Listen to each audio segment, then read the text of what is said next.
आवते है गणपति राजा गणेश देवा घरों घर माँ बिराजते हैं। गणपति राजा गणेश देवा घरों घर माँ बिराजते हैं। गौरी के लाला 11 दिन भर, गौरी के लाला 11 दिन भर ओदे मुसवा मचड़ के आवते हैं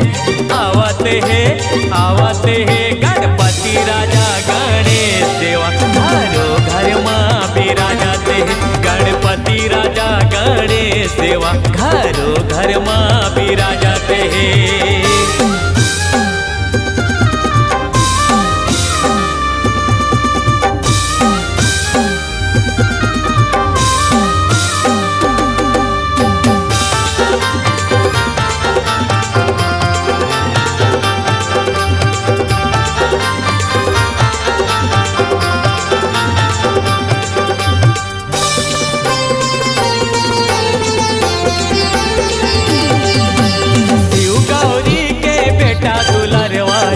कथे लंबोदर जी शिव गौरी के बेटा दुलरवा जेला कथे लंबोदर जी।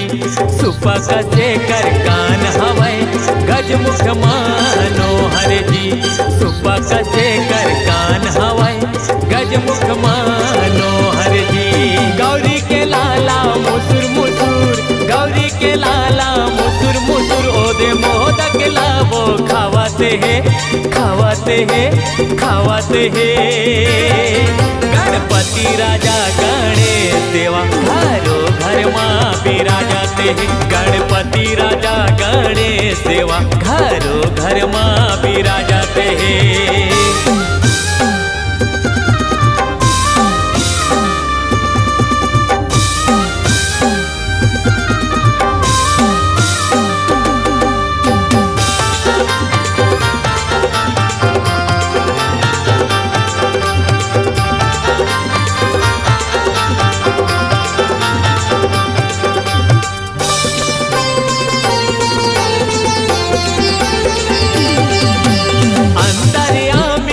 के स्वामी गणपति गणेश जी। अंतर्यामी जग के स्वामी गणपति गणेश जी। जे कर गुण लगावत रहित नारद सारद शेष जी। जे कर गुण लगावत रहित नारद सारद शेष जी। गौरी के लाला सबले पहली, गौरी के लाला सबले पहली पूजा लाओ दे पावते हैं गणपति राजा गणेश देवा घरों घर माँ बिराजते हैं। गणपति राजा गणेश देवा घरों घर माँ बिराजते हैं।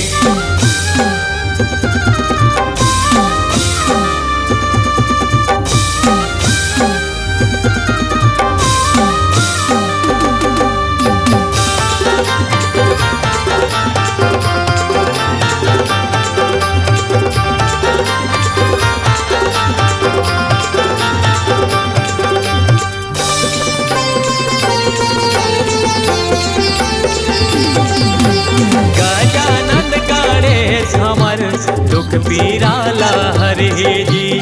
गजानन गणेश हमर दुख पीरा लहर हे जी। दुख पीरा लहर के देवा आशा पूरा कर हे जी। दुख पीरा लहर के देवा आशा पूरा कर हे जी। गौरी के लाला धने राज के, गौरी के लाला धने राज के ओदे भागिला जगावते